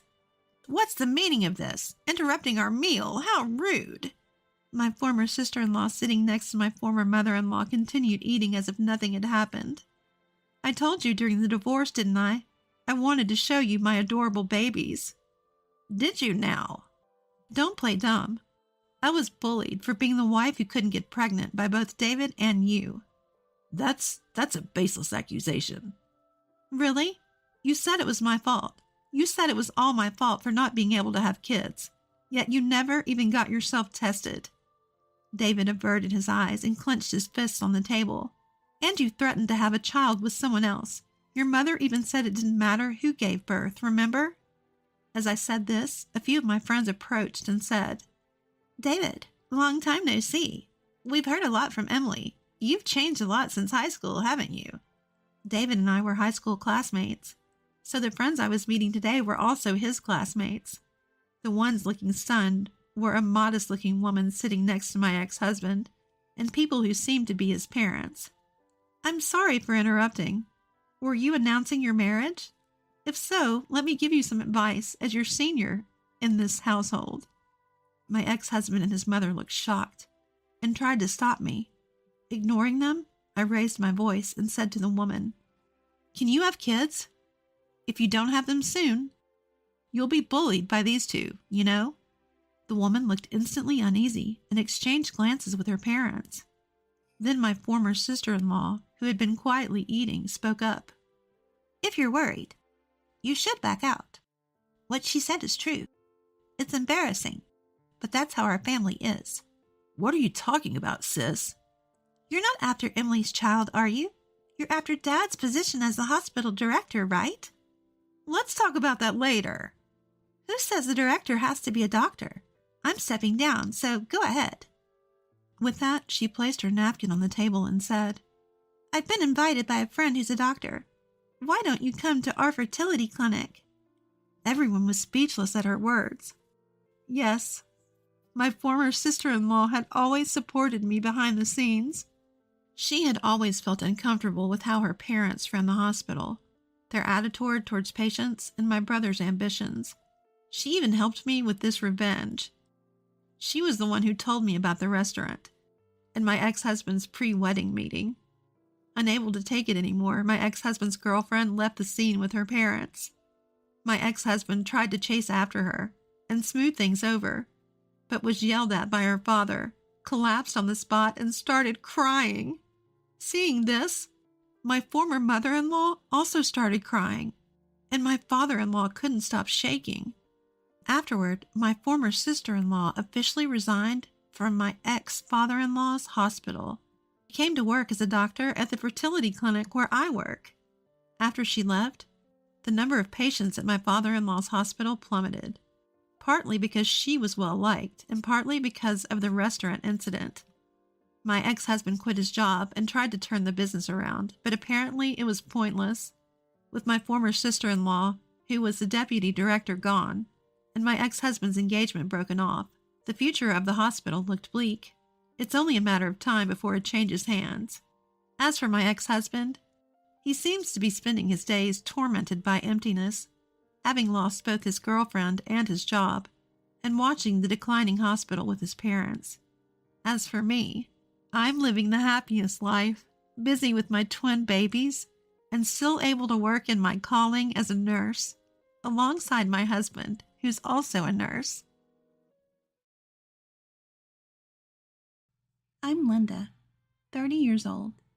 Not too long ago, I worked as a pharmacy clerk, but now I'm on maternity leave, raising my 3-month-old daughter. My husband, John, works in the medical field.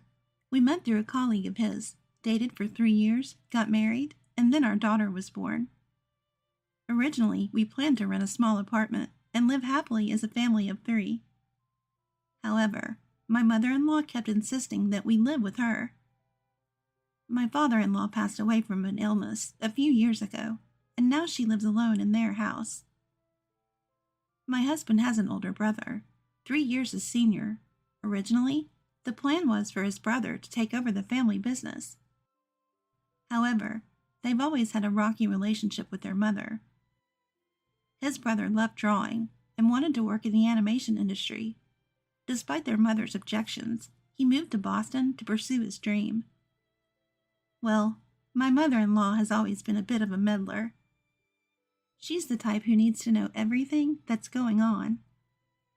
When my brother-in-law would finish his part-time job a bit late, she'd call his workplace just to check if he was still there. No matter how many times we asked her to stop, she'd cry and say, "I'm just worried about you. Why would you say that to me?" Eventually, brother-in-law got so fed up that he moved out right after high school. I can't blame him. I would have done the same. It wasn't just brother-in-law. My husband also had his fair share of issues with mother-in-law's behavior. They had a lot of conflicts over the years. To this day, mother-in-law can't seem to understand. She'd say, "He's such a disappointment. How could he betray his parents' expectations?" Every time we met, she'd bring it up, and it was getting old. With brother-in-law gone, mother-in-law kept saying she was lonely and wanted us to live with her. While moving in together was a big ask, I felt bad seeing her cry. My husband's family home was in the countryside with a lot of land. They had built a house there, thinking brother-in-law would eventually live in it, so we decided to move there. Since we'd be neighbors, we'd set some ground rules. We might be family, but don't interfere with our lives. Don't come into our house without asking. Stick to the rules, okay? Knowing mother-in-law, she'd probably want to be involved in our lives. I could already see the eagerness in her eyes. But we couldn't let her disrupt our happiness. Thankfully, my husband was firm with her, and she reluctantly agreed, saying, "All right, I understand." Maybe she realized it wouldn't be in her best interest for us to leave, so she listened to my husband. For a while, she really did keep her distance. She'd call before visiting to see our daughter, and things seemed to be going well. I started to think that maybe this could work. But I didn't realize that this was just the calm before the storm. Our daughter had severe colic and cried loudly every night. We tried feeding her, changing her diaper, and everything else, but nothing worked. "It's okay. What's the matter, Jennifer?" Holding my crying daughter. I gently pat her back, I remembered a friend telling me that when her baby had severe colic, she'd take her for a drive. I tried it, and while my daughter would fall asleep in the car, she'd wake up as soon as we got home. It wasn't really helping. As if that wasn't stressful enough, there's been another issue lately. Mother-in-law has started making surprise visits in the middle of the night, especially when my husband is working late. On this particular night, my husband was on a late shift.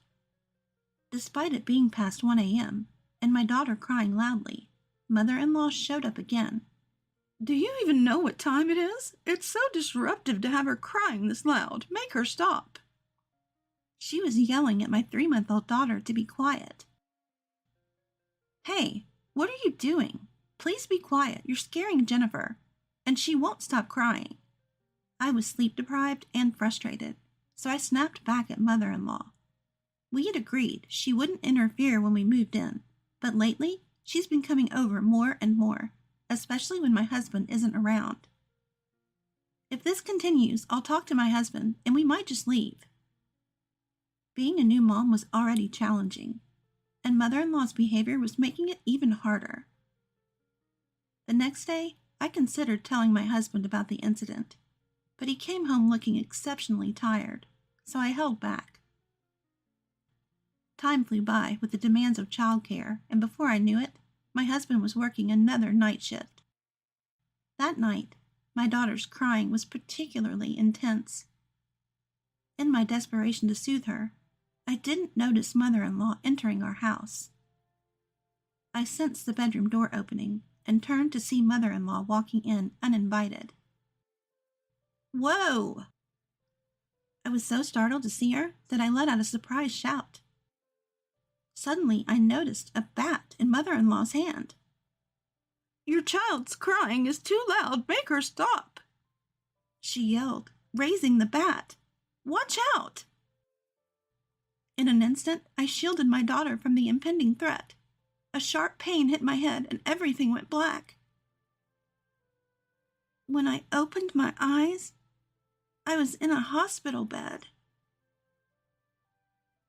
My husband was beside me. Holding my throbbing head, I anxiously asked, "Where's Jennifer? Is she okay?" Clinging to my husband, I sought reassurance about our daughter. Calm down. Linda, Jennifer is fine. A pediatrician is checking on her right now. Hearing that she was safe, tears streamed down my face. But my relief was short-lived when I heard the next piece of information. Apparently, mother-in-law had called the ambulance, and her story was outrageous.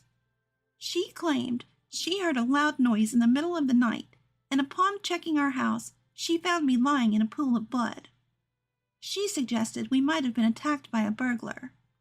Moreover, she had taken photos of the scene and sent them to my husband, who was at work, via WhatsApp. The audacity of her actions sent chills down my spine. What is she talking about? She is the one who hit me, right? Why is she fabricating this burglar story? I can't forgive her.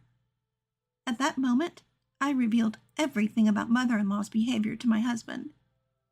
I should have told him sooner. What if something had happened to our daughter? The mere thought drained the color from my face. After hearing everything, my husband was shaking with rage. Despite our agreement to keep boundaries, not only did she break her promise, but she also entered our home uninvited in the middle of the night and tried to assault me because of our daughter's crying. My husband immediately went home to check our security camera footage. I had previously told him about mother-in-law's verbal abuse. Since there was no evidence, and he didn't want to take sides, we had installed a surveillance camera to gather proof. I was planning to check the camera footage and warn my mother-in-law after confirming that she was using abusive language. We never imagined it would capture something like this. The footage clearly showed mother-in-law, bat in hand, attacking me. The camera caught her ignoring my crying daughter, ransacking the room to make it look like a burglary, and even casually taking photos as evidence. Afterwards, It recorded her shaky voice calling the ambulance. Her acting was so convincing that even my husband was taken aback. Of course, we couldn't let this slide just because she's family. My husband handed the footage over to the police. After reviewing it, officers went to mother-in-law's place and took her to the station for questioning. She clearly hadn't expected a camera in the room. Upon realizing this, she exploded in anger, accusing me of deception. "You tricked me! I can't forgive that woman!" she ranted, but I hadn't tricked her. She entered our home, assaulted me, and left our crying daughter alone. Everything was her doing. I hadn't deceived anyone. Still, mother-in-law remained unrepentant, causing a scene at the police station and insisting on her innocence. With the evidence against her, her claims of innocence were futile. We filed a report, and mother-in-law ended up with a criminal record. The incident even made the local news, making her the talk of the town. We realized we couldn't raise our daughter in peace here. With that in mind, we decided to move. So, we decided to move to a high-security apartment. Previously, my workplace was a 15-minute train ride away, but now it's 30 minutes. The commute is longer, but everything we need is within walking distance, and the convenience is worth it. We can raise our daughter here in peace. When we moved, we didn't tell our neighbors where we were going. We feared someone might inadvertently tell mother-in-law, who would then show up at our new place. That would ruin the peace and security we sought, so we kept our move a secret. Naturally, when mother-in-law returned to our old place, she found it empty. We later heard from brother-in-law that mother-in-law had been incessantly calling him, demanding to know our whereabouts, but brother-in-law, knowing her nature all too well, kept our secret. According to brother-in-law, when mother-in-law returned home, she predictably went around the neighborhood asking about our whereabouts. But given the recent incident, the neighbors, fearing for their own safety, didn't engage with her. They didn't want to get involved with someone so unstable. The community here is tight-knit, and no one felt safe with her around. Rumors spread about her erratic behavior. Perhaps hearing these whispers, mother-in-law couldn't bear it any longer. She sold her house and moved away. With the money, she frequented bars almost every night, drinking heavily. Eventually, she became infatuated with a young male staff member and began spending lavishly on him. Apparently because he designated that person and generously opened several bottles, each bill became expensive. Her bills skyrocketed, and before she knew it, she was millions in debt. Yet she believed everything would work out and continued her reckless behavior. But then, disaster struck. Due to her excessive drinking, she collapsed and was rushed to the hospital. The doctor said she needed immediate surgery. After the procedure, she had to stay in the hospital for a while. While in the hospital, she kept calling us saying, "I feel so alone here. I want you to visit me after I'm discharged. I want you to live with me and take care of me." Has she forgotten what she did to me back then? She's been so selfish in her demands. I mean, who would want to care for a mother who hit her daughter-in-law and put her granddaughter in danger? Besides, I've heard that my brother-in-law has a fiancé, and he doesn't want to introduce her to such a dangerous person. After all, we have a restraining order against her because of that incident.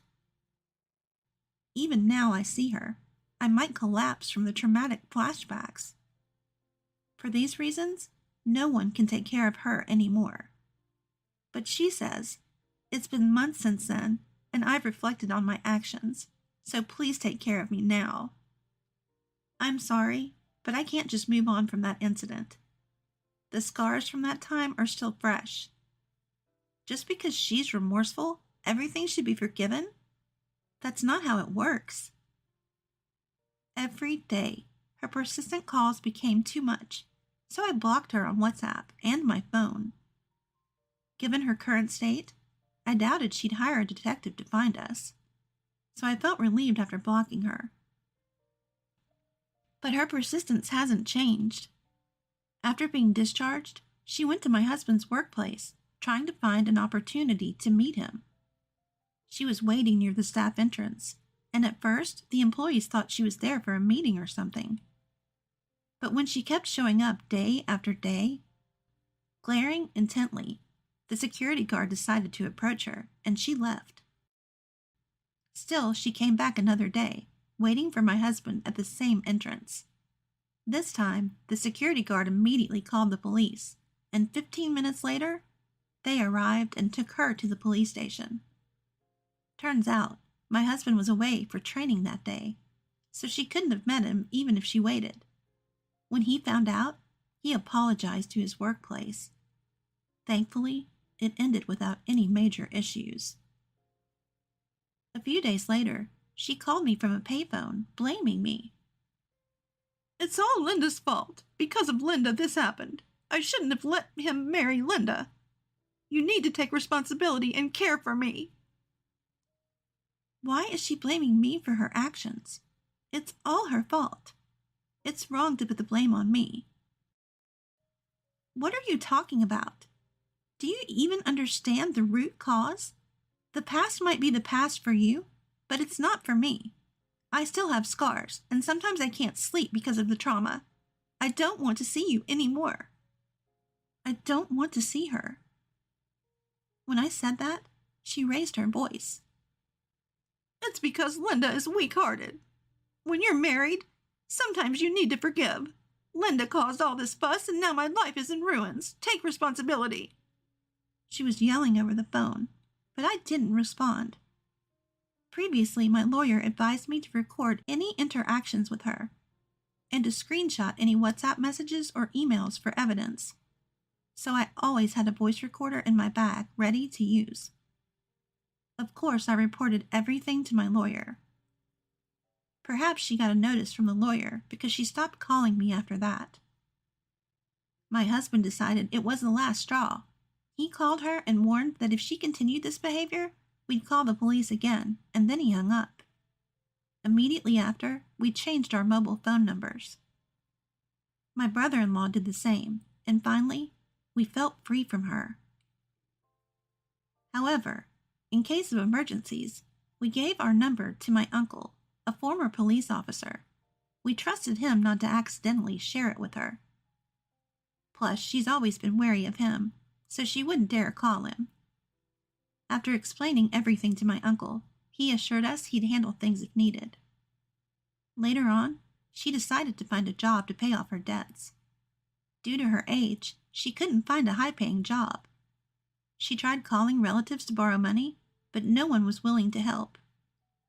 Desperate, she took on multiple part-time jobs to repay her debts. But she struggled with relationships at work and had difficulty learning tasks. She often got yelled at by her younger boss. On a brighter note, my daughter stopped having nightmares. Now she sleeps peacefully, making it hard to believe she ever had such troubles. Perhaps our old home wasn't a comfortable place for her. From now on, I hope for peaceful days with my husband and daughter.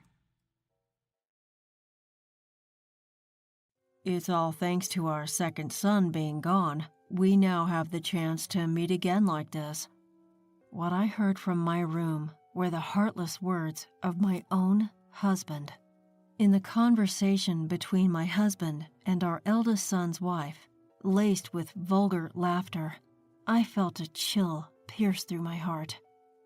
Even our typically gentle eldest son, who had been watching the screen with me, was trembling silently with anger. When they return, we need to have a proper conversation. Yes, indeed. I wonder what excuses they'll come up with. Amid the gathering of relatives, the self-incriminating evidence they provided could not have been more convenient. By now, everyone present was on my side and my eldest son's side. Along with our angry relatives, we were anxiously awaiting for the two of them to return, soon to be the targets of our collective anger. My name is Serena. I'm 64 years old this year. I had believed I was just another average family, having raised 2 sons. But only recently, I realized how such ordinary happiness could be shattered so easily. I had lost my younger son in a car accident, and I was sinking into despair. Why did Carlos have to be in such an accident? Enough already, don't you think? How long are you going to keep moaning about the past? Despite our son's sudden death in an accident, my husband harshly dismissed me with cold words. Moreover, even with the upcoming funeral, I felt my heart freeze as I saw my husband without a single tear in his eyes. At the signal of our eldest son coming to pick us up, I heard a single honk from outside. I put our pet cat in the cage and headed for the entrance. But who would have thought that Carlos would have been gone so soon? You too, Lucas? You and your son are so depressing. Isn't it natural? I'd rather ask, how can you be so calm? Father-in-law is just trying to send Carlos off with a smile, isn't he? That's right, that's exactly it. Even in the car, my husband's attitude didn't change. He said those words while laughing loudly, ha ha ha. Even the wife of our eldest son was smiling as she watched my husband. The two of them have this way of making remarks that grate on your nerves, even on a normal day. Usually, I'd just let it slide, knowing their character from years of experience, but not today. The thought of a biological father's heartless words and my son's wife defending such words was unbearable, considering how much our eldest son loved his younger brother. I slapped my husband's knee, who was sitting next to me, and pointed out, "Enough is enough. Despite our family's misfortune, how can you be so cheerfully indifferent?" Ouch. So what, you want me to put on a gloomy face? I'm just asking for some decency. We're not children, so don't be loud at the funeral home. No matter how old you get, you remain a nagging, strict wife. As if he could not let my words go unanswered, my husband retorted with childish insults, appearing agitated. Feeling the tension fill the car, and realizing further discussion would be futile, I sighed, staring out at the window. I understood, as my husband said, that it wasn't necessarily better to cry or grieve. That's why I thought the best we could do was to see our second son off to his peaceful sleep quietly. That was my only wish, but these two wouldn't even allow that, and they were about to create a huge mess. Catching up with relatives at the venue, we exchanged quick greetings, chatting about old times with those who had come from afar. Those who had once adored our second son. I couldn't help but tear up. This has been such a heartbreaking time for you. Carlos was such a sweet, good boy. I can't believe he was just on the brink of adulthood. Thank you for your condolences. Every time our second son's name came up, I gave them a firm hug, expressing my gratitude. Meanwhile, my husband showed no sign of remorse for his behavior in the car. Instead, he was loudly chatting about golf and other fun topics with a relative he hadn't seen in a while. How about it? Want to hang out together next time? Ken, isn't today your son's funeral? I didn't say we should go today, did I? That would obviously be inappropriate. Will you stop already? How many times do I have to say it? I reprimanded my husband in a low voice. He was so absorbed in his own world.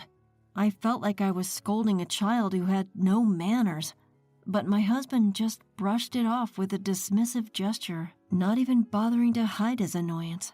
Does he really understand what today is about? I furrowed my brows at my husband's behavior, wondering how things had come to this. Was he broken by the shock of our second son's death? Well, Margareta does it too. At home, she's always comparing me and my dad. Is that so? My oldest son's words stirred unease in my heart. I wanted to believe there was a reason for my husband's behavior, like stubbornness that comes with age. But seeing the disappointed look on my oldest son's face, I couldn't help but look over at the two of them. Although they were quieter than before, they were still smiling and chatting together. I shook my head. They do seem too close. Right? But Dad's already 65. He wouldn't have inappropriate feelings for his son's wife. Surely not. There's an age gap. They wouldn't do something so embarrassing. Jokingly, we continued to chat and laugh. Perhaps somewhere deep down, my son and I were hoping and reassuring each other that it was true. But despite our worries, the two of them continued to chat happily. During a break in the funeral, I noticed my husband heading toward the exit of the venue when I went to the restroom. Following him, I saw my daughter-in-law by his side, just about to step outside. "Hold on, you two. Where are you going?" "Oh, it's you. Margareta said she's not feeling well, so I thought I'd let her get some fresh air outside." "Is that so? Are you okay, Margareta?" "Yes, I think I'll be fine if I rest a bit." After watching the two of them leave, I returned to my seat and whispered the situation to my eldest son. He seemed surprised that his wife was feeling unwell and that they had stepped out together. "Ah, so that's why he borrowed the car keys. Wait, they went in the car? I wonder where they're going. Maybe they didn't want to worry us. It would have been hard to bring up with me in this state." Pointing to his tear-stained eyes, my eldest son responded. I couldn't help but wonder if those two were capable of such thoughtfulness, yet I didn't pay much attention to it at the time, thinking it was simply their nature. However, when the two didn't even return when it was time for the meal after the funeral, we couldn't help but feel a sense of unease. "How'd it go?" "No good. I tried calling them but couldn't get through to either of them." "I hope nothing serious happened." My eldest son had tried to reach out to them, but to no avail. I had sent an email myself, but there was no response. My eldest son's car hadn't returned, and we were at a loss each time a relative asked us about their whereabouts. "Did they get so sick that they had to go to the hospital?" "If that's the case, they should at least let us know. They're not dogs or cats. They'll come home eventually." "Cats. Oh, I wonder how our cat is doing." While talking with the relatives, I suddenly remembered the pet cat we had left alone in my room. I took out my mobile phone and activated the pet camera. For some reason, our cat was out of its cage and I could hear someone's voice. "Huh?" Upon hearing the unexpected human voice, I initially felt a chill as if a burglar had broken into our house. But the voice that was casually picking up our cat was something we had heard quite often. "Margareta? And doesn't that sound like Dad's voice too?" "Wait, are they saying they've come home?" I exchanged glances with my eldest son and continued to stare at the screen in confusion. When I increased the volume coming from the mobile phone, I heard an unbelievable conversation. "Isn't this cat cute? Can we take it home?" "What's the point of keeping an old cat? I'll get you a much cuter kitten." "Yay, I love you, father-in-law." Just when I thought I heard such sweet voices, I could see my bed shaking in the corner of the screen and heard it creaking. I was just listening to their conversation in disbelief. Taking advantage of the fact that no one else was listening, the two were casually talking bad about me, my eldest son and second son.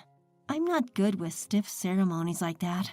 My strict wife is always nagging, saying I have no manners. "You really got scolded, didn't you? I felt sorry for you, father-in-law." "Right, but thanks to the second son being gone, we got a chance to meet like this again." After such outrageous words from a parent, I heard that vulgar laughter. I felt a cold chill running down my spine. The usually calm eldest son next to me seemed to be shaking silently in anger. "Can you believe that's what a father says?" Maybe it's better to not think of him as a father anymore. Beyond anger and astonishment, there was just silence in my head. As I looked up, the relatives were chatting at the dining table. At that point, I could no longer think. I turned the volume of my mobile phone to the maximum and decided to attract the attention of the relatives.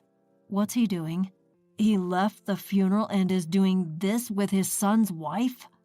So the sickness was a lie. Did they want to be alone that badly? When I turned up the volume, the unusual conversation of the two made the chatter stop, and everyone's attention was focused on us. The somber atmosphere seemed to have dissipated as everyone glued their eyes on the tiny screen of my mobile phone, listening intently to the absurd conversation between the two. What if another unexpected accident happens? Then I could come visit father-in-law again. Maybe Lucas will be next. But before that, it will be my strict wife, right? She's getting on in years, so it should be soon. The relatives widened their eyes at the two, who were making light of the second son's misfortune and even joking about their next clandestine meeting. A hushed silence fell over everyone, and no one spoke until the two finished their conversation. After letting the relatives witness the whole discourse and actions of the two, I closed my mobile phone as we began discussing returning to the venue. It seemed as if everyone's hearts were united in anger at the two, who were trampling on our family. We'll need to have a proper talk when they get back. Indeed, I'm curious to hear their excuses. By this time, everyone present was on my side and the eldest son's side. We were all waiting, on tenterhooks, for the imminent return of the two, who would soon be under our concentrated attack alongside our seething relatives. It was about 15 minutes later when the two returned. That's roughly how long it takes to get from our house to the funeral parlor, so they must have been having that conversation in my room until just now. I looked at the two with a feeling of contempt. We're back. What's with all the long faces? Welcome back. Where have you been? We were worried because you took so long. Didn't we tell you earlier? We stepped out because Margareta wasn't feeling well. Oh, Margareta, are you feeling better now? Yes, I'm perfectly fine now. Sorry to have worried you. With a frivolous laugh, the eldest son's wife waved at me, and I prompted her to take a seat opposite me. Seeing her husband sit next to her as if it was the most natural thing in the world, I let out a sigh. As soon as they sat down, all the relatives turned to look at us. A little surprised and visibly uncomfortable, the two were bombarded with my questions one by one. What were you doing all this time? We were just around until she felt better. Around where? Around a family restaurant. I see. Then where's the receipt? Why the hell are you so suspicious? It was the husband who first raised his voice at my pointed questions. He frowned and glared at me as if there was no reason for him to be suspected. But after hearing their conversation just now, I had no more hesitation. Were you really at a family restaurant all this time? I've told you so. I threw away the receipt. Well then, what did you eat? What about you, Margareta? Mother-in-law, isn't this too much? What are you suggesting we did? I was left speechless and my face twisted at the words of my eldest son's wife, who covered her mouth and pretended to be on the verge of tears. Who's really the cruel one here? I wanted to shout at her and put a hand on her chest and think about it. In front of the watching relatives, I took a deep breath and prepared to deliver the final blow to the two who continued to play innocent. I pointed at her sleeve. Oh, Margareta, there's some cat hair on your sleeve. I wonder whose it is. This is, well, a stray cat, right? Yes, I must have gotten it on me when I petted a stray cat we saw earlier. That's not it. It must be from our cat. You got it on just now, didn't you? I whip out my phone, activating the pet camera app I'd installed earlier. It's a handy tool that also records. Right there and then, I replay the scene of my son's wife lifting our cat in front of everyone. I replay their terrible conversation we'd all been watching at maximum volume. Upon realizing the implications of everyone's frosty gazes, the pair visibly pales. You knew about this all along. Why, yes, I found it hilarious that you two thought you could play dumb forever. That's a violation of privacy. Quite ironic coming from someone who sneaks into others' rooms to enjoy time with another's husband. Finding out they had been caught, the two throw a tantrum like petulant children. I remain calm, tirelessly pointing out their faults. It was my son who reached his breaking point due to their blatant lack of remorse. He slams the table forcefully, starting to reprimand them in a low, stern voice. How dare you mess around during a family member's funeral? No, your mother-in-law trapped us. What's the difference? We heard everything you two were saying. Nods of agreement ripple through the crowd at my son's words. No one here was going to defend them for wishing ill upon my son and me, even as a joke, just so they could meet privately. When I pointed this out, the two looked angrily at my son upon realizing the agreement among everyone present. You set this up just to shame us. Absolutely not. It was pure coincidence. I was trying to check on Calico and you two just happened to be in frame. It's awful to air our dirty laundry like this. I never imagined anyone could stoop so low at such a gathering. And I'm the loyal wife here, am I not? While repeating my husband's words, I glance at him. With the tables turned, my husband said nothing more and didn't even defend my son's wife. She tried to plead her case and insult me to evade blame, but no one listened. That's enough. I can't bear to be a family with someone like you who can do such a thing. Are you saying you want a divorce? Of course. With that, my son calmly addressed his wife, who finally fell silent. She tried to scramble to her defense again, but he paid her no attention. As my husband, acting like an outsider, tried to comfort my son's wife, I cleared my throat. Do you think this has nothing to do with you? What? How could you do this on the day we were bidding farewell to our son? You shamelessly lied and didn't even apologize until now. I'm sorry. No need. I don't want an apology just from your lips. Let's divorce as well. My husband's face turned pale at my words. I wonder why he ever thought he would be unaffected. He had never taken care of his surroundings. Without someone to look after him, he'd struggle.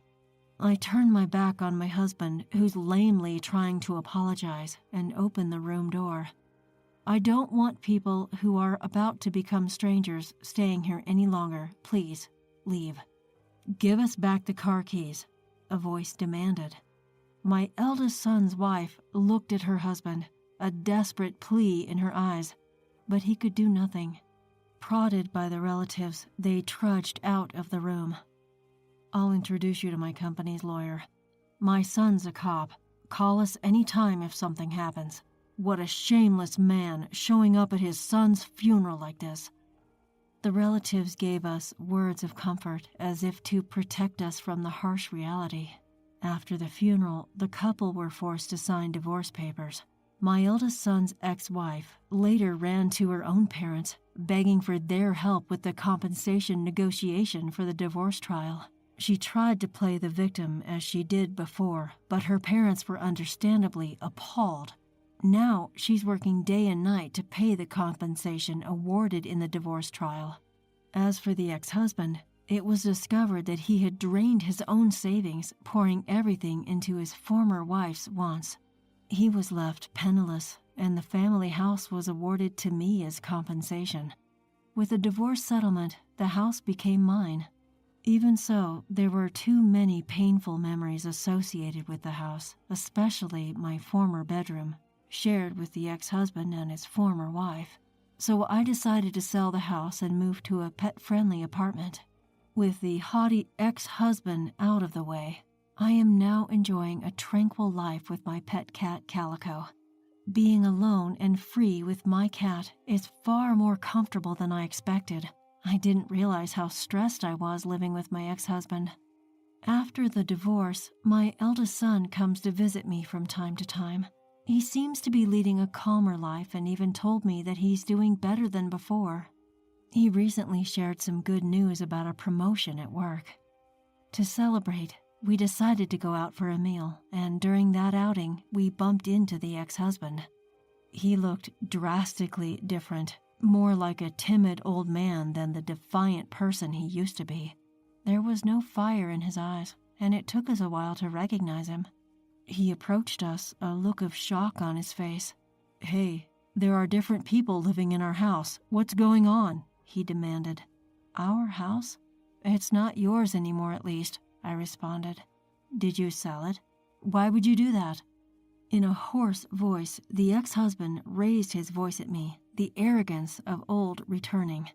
Perhaps he had gone back to the old house, hoping to claim it back, or maybe he thought he could persuade me to forgive him. Either way, his attitude showed no signs of remorse. Seeing my son's disgusted look, I stepped in and said, "Why on earth would I want to sleep in the same room where you had been so cozy with your former wife? I have no need for such a house." At that, the ex-husband looked taken aback. He turned around and walked away. Had he forgotten what he had done in the past? It dampened our celebration, but we decided to enjoy the sunny afternoon. And so we resumed our walk under the beautiful afternoon sky.